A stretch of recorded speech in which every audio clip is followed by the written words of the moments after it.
Chapitre 15. Luc chapitre 15. Et je voudrais qu'on lise à partir du verset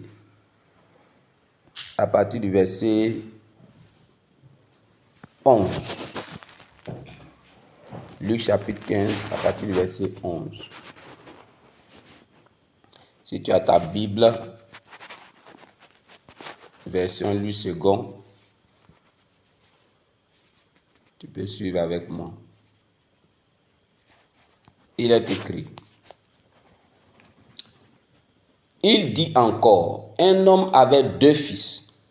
Le plus jeune dit à son père, « Mon père, donne-moi la part de bien qui doit me revenir. » Et le père leur partagea son bien. Puis, les jours après, le plus jeune fils, ayant tout ramassé, partit pour un pays éloigné, et il dissipa son bien en vivant dans la débauche. Lorsqu'il eut tout dépensé, une grande famine survint dans ce pays et il commença à se trouver dans le besoin. Il alla se mettre au service d'un des habitants du pays qui l'envoya dans ses champs garder ses pourceaux. Il aurait bien voulu se rassasier des carouges que mangeaient les pourceaux, mais personne ne lui en donnait.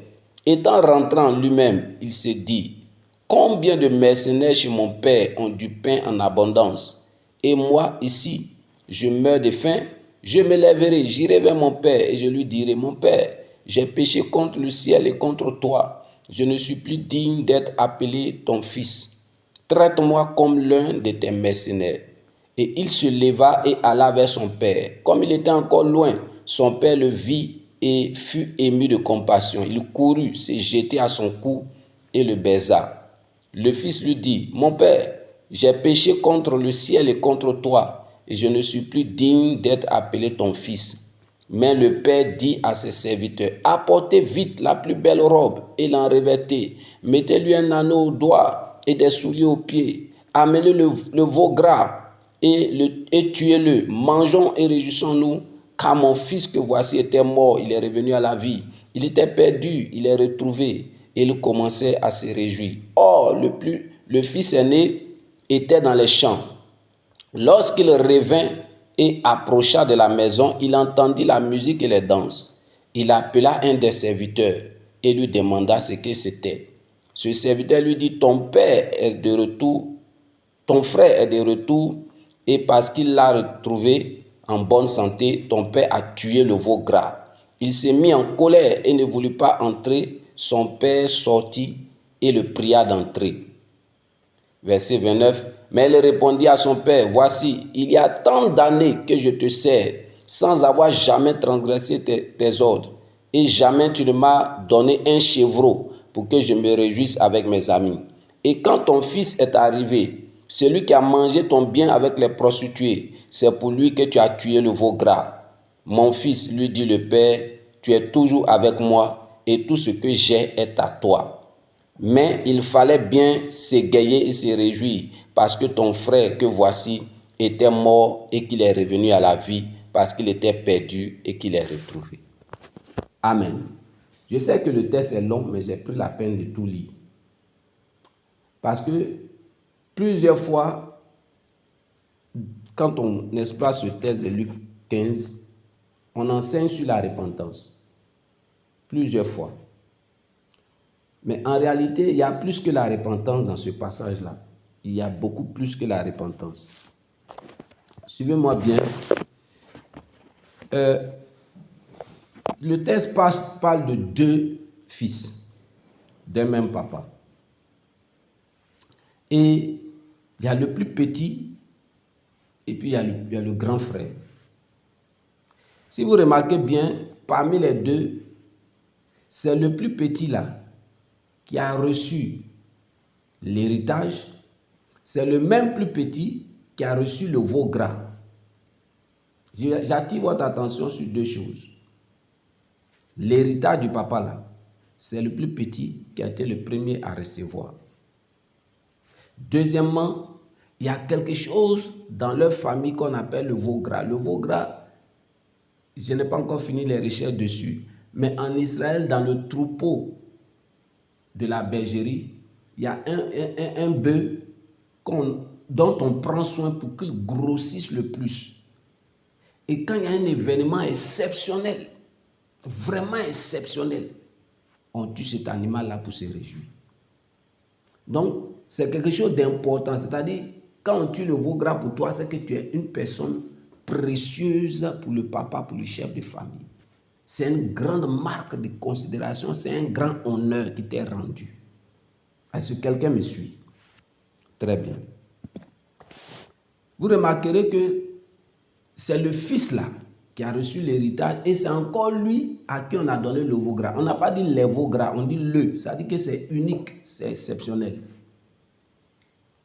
Alors, le veau gras, comme je l'indiquais tout à l'heure, il a une grande importance parce que quand le grand frère a su que le papa a tué le veau gras, il est rentré dans tous ses états.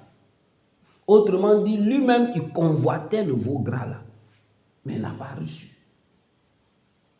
Suivez-moi bien, je veux que vous compreniez quelque chose. Le plus jeune a demandé l'héritage dans le verset 11. Mais il n'a pas demandé le veau gras. Cependant, c'est à lui que le veau gras a été donné. Et le grand frère qui aspirait au veau gras, qui convoitait cela, qui voulait recevoir cela dans son cœur, il n'a pas reçu. Alors, bien aimé, faisons attention. Dans ce passage-là, le Saint-Esprit m'a dit ceci, ce matin même. Il dit, le plus jeune là, il représente la grâce. Et le grand frère, il représente la loi. Écoute-moi bien. Le plus jeune fils est le symbole de la grâce. Le plus grand, il est le symbole de la loi. Vous savez, quand un chrétien vit dans le légalisme, il vit dans la loi, c'est toujours un chrétien. Il est sauvé. Mais il y a des faveurs, il y a des bénédictions. Il y a des niveaux de grâce, de gloire qu'il ne peut pas recevoir. C'est ce qui s'est passé avec le grand frère. Il sait que le veau gras là, tôt ou tard, ça va appartenir à quelqu'un. Et c'est quelque chose que nous tous nous voulons. Mais il n'a pas reçu le veau gras. Quand bien même, il n'a pas transgressé les lois du papa. Il a été légaliste. C'est-à-dire quand le papa dit à gauche, il est à gauche. À droite, il est à droite. Il suit, il a des principes, il suit les lois. Quand son papa donne un commandement, lui, il respecte. Mais avec cette manière de vivre dans le légalisme, ce n'est pas lui qui a reçu l'abondance de la grâce. Ce matin, Dieu veut interpeller quelqu'un. Dieu veut interpeller quelqu'un ce matin. Vous savez, la loi est venue avant la grâce. La loi a été donnée par Moïse. Quand il parle de loi, il parle de commandement. Moïse est venu avant que Jésus ne se manifeste. De la même manière, le grand frère qui est la loi est venu avant son petit frère. Suivez-moi bien. Et le Seigneur dit, il me dit ceci. Il dit, quelqu'un qui vit dans la loi, c'est quelqu'un qui est légaliste, il veut mériter les choses. Il veut mériter. Il pense que c'est par ses efforts là qu'il va avoir les choses.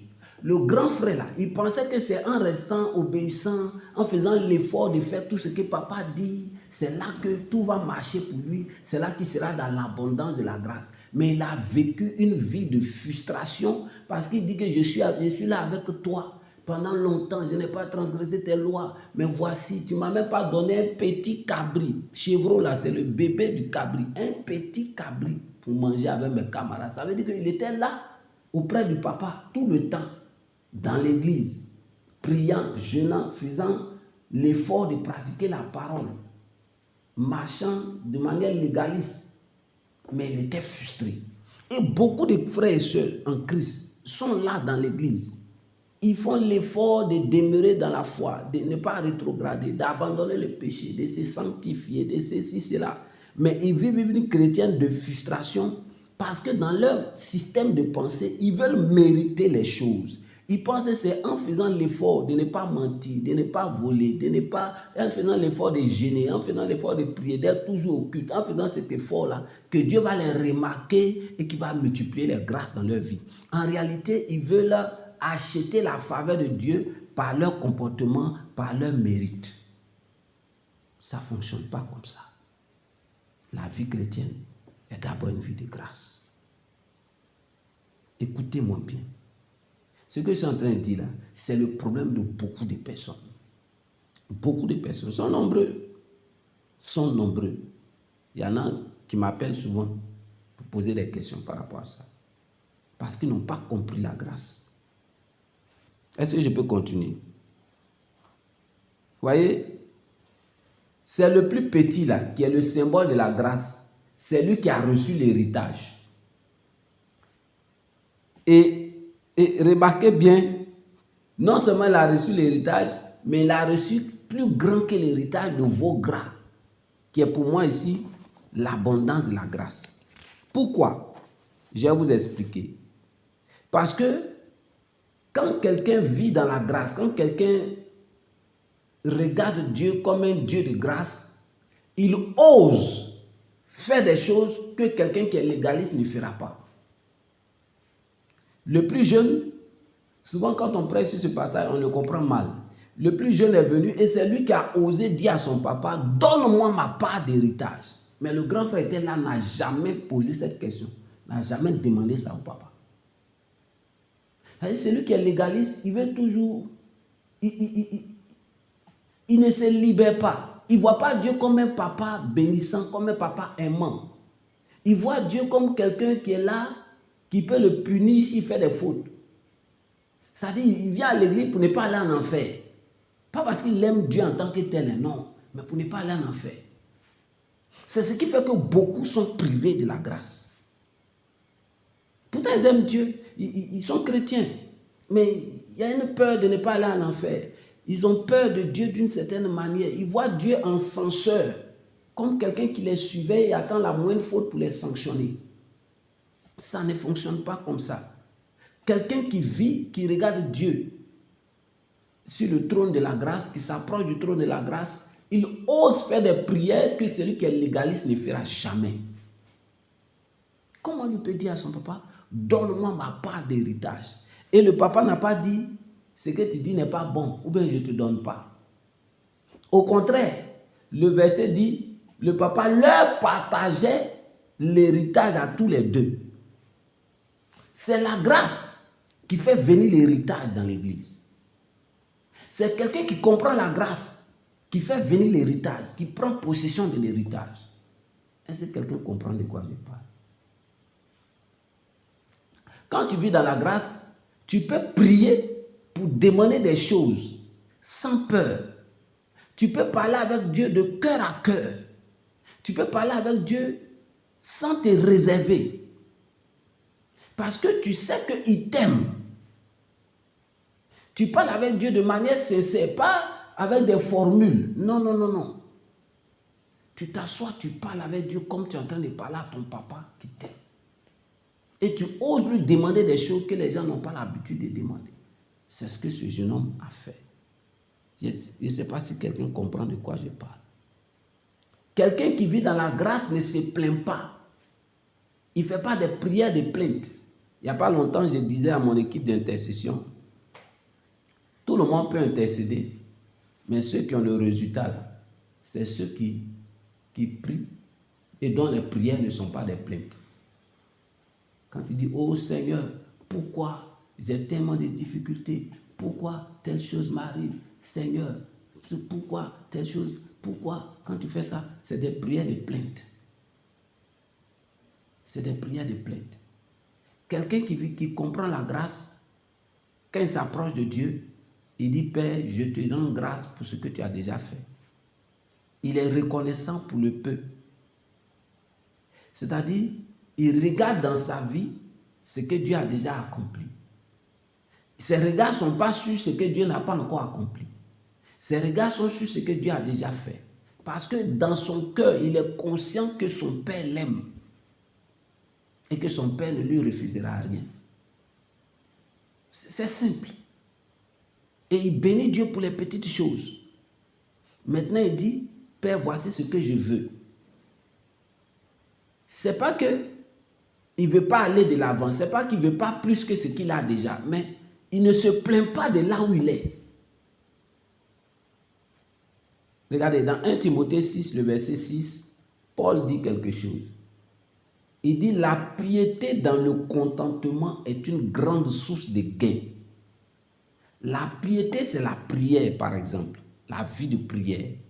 Mais cette vie de prière, si elle n'est pas faite dans le contentement, c'est-à-dire dans le fait d'apprécier le peu que Dieu a déjà fait, si elle est faite dans la plainte, c'est une prière, mais elle ne sera pas efficace. Donc, je veux que tu comprennes comment on s'approche de Dieu par la grâce. Comment on fait pour que la grâce de Dieu se multiplie. C'est une mentalité qu'il faut avoir.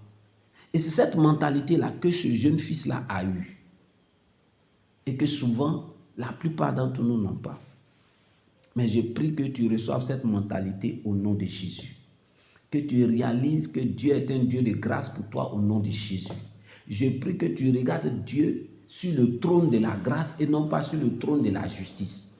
Regardez Hébreux 4, le verset 16 dit, approchons-nous du trône de la grâce avec assurance, afin d'obtenir miséricorde, de trouver grâce à ses yeux et d'être secouru dans tous nos besoins. Vous voyez, quand tu t'approches devant le trône de la justice, c'est-à-dire tu viens devant Dieu par rapport à ce que toi tu as fait pour lui, ce que tu mérites. Seigneur, j'ai jeûné. Seigneur, je me suis éloigné du péché. Seigneur, j'ai fait ça. Seigneur, j'ai fait ça. C'est comme Ézéchias.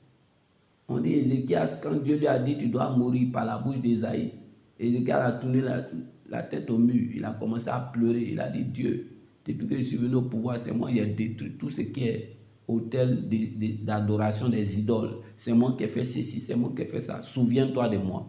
Et des gens sont dans le Nouveau Testament, ils vont faire la prière d'Ézéchiel de l'Ancien Testament.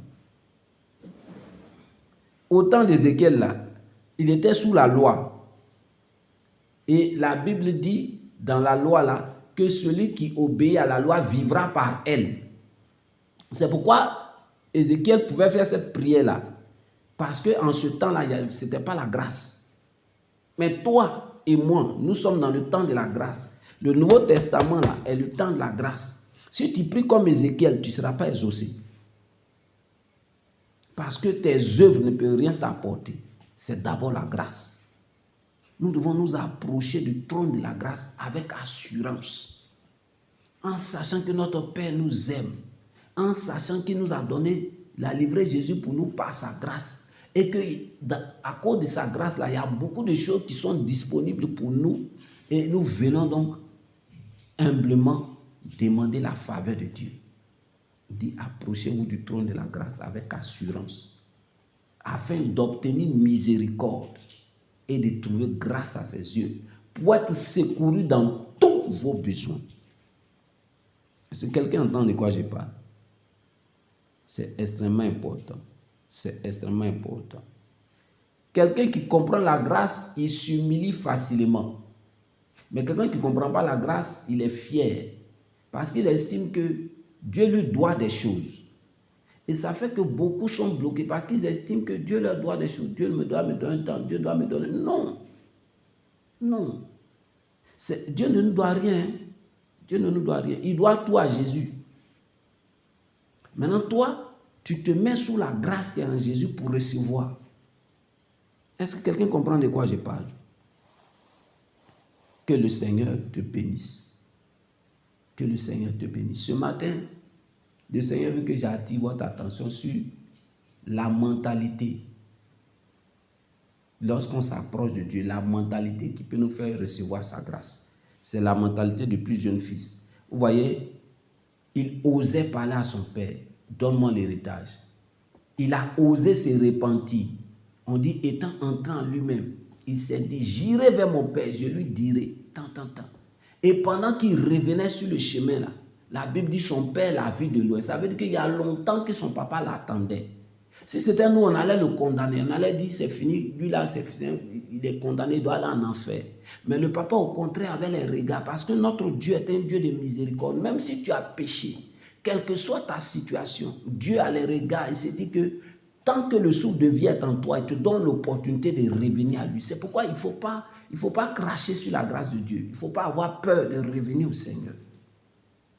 Il ne faut pas avoir peur. Il faut oser revenir. Il faut oser courir vers ton Père. Il ne faut pas cacher tes péchés. Alléluia. C'est très important. C'est cette mentalité-là. Dieu veut qu'on le regarde comme un Père qui nous aime, non pas comme un censeur. Dieu veut qu'on le regarde comme un Père compatissant, non pas comme un Dieu qui suivait nos péchés pour nous punir. Cette mentalité-là doit changer. Cette mentalité doit changer. Dans l'Ancien Testament, Dieu était l'Éternel. Dans le Nouveau Testament, Dieu est notre Père céleste. Ce n'est pas la même juridiction, ce n'est pas le même air. Et ça, le plus jeune l'a compris. C'est pourquoi c'est lui qui a reçu le veau grand. Le plus grand n'a pas compris. Ma prière, c'est que tu comprennes ces choses. Je vais vous donner, pour terminer, bon, je ne sais pas si je dois le dire, il y a une de mes filles qui m'a appelé. Une fois, je ne dirai pas son nom ni la ville, ce n'est pas important. Elle a un problème d'enfantement. Elle est rentrée dans l'église étant vierge. Vous comprenez? Et elle voit que ceux-mêmes qui ont péché contre Dieu, qui ont rétrogradé, qui sont allés ailleurs, qui sont revenus plus tard, ceux-là, elles enfantent facilement. Mais elle, qui est restée vierge, qui est venue dans la maison de Dieu, tout et tout, elle n'a pas d'enfant. Et un jour, elle méditait, puis elle est tombée sur Luc 15. Et dans sa compréhension, c'est le grand frère là qui a raison. Elle m'a appelé pour m'expliquer, pour me dire, voici ce qu'elle a médité, qu'elle ne comprend pas Dieu. Ce qu'il a fait au fils aîné là, c'est ce qu'il lui fait. Elle a fait tout, elle est bien devant Dieu, elle a fait. C'est pas qu'elle est parfaite, hein, mais elle est mieux que beaucoup de personnes. Mais des personnes, Dieu leur donne enfant. Pourquoi elle n'a pas d'enfant? Et je lui ai expliqué ce que je suis en train de vous dire. Ce passage parle de la repentance, mais ce passage parle aussi de la grâce et de la loi.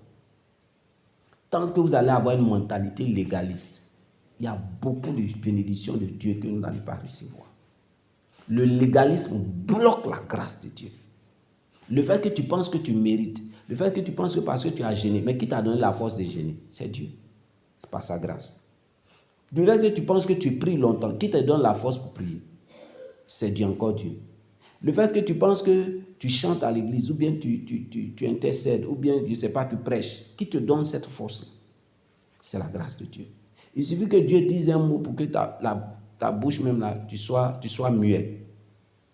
Il a fait ça à Zacharie. L'ange a parlé, il dit tu seras muet. C'est fini. Zacharie n'a pas pu faire quelque chose.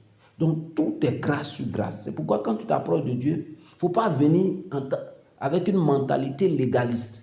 Il ne faut pas venir comme quelqu'un qui mérite. Si tu viens avec cet élan-là, tu n'auras rien du tout.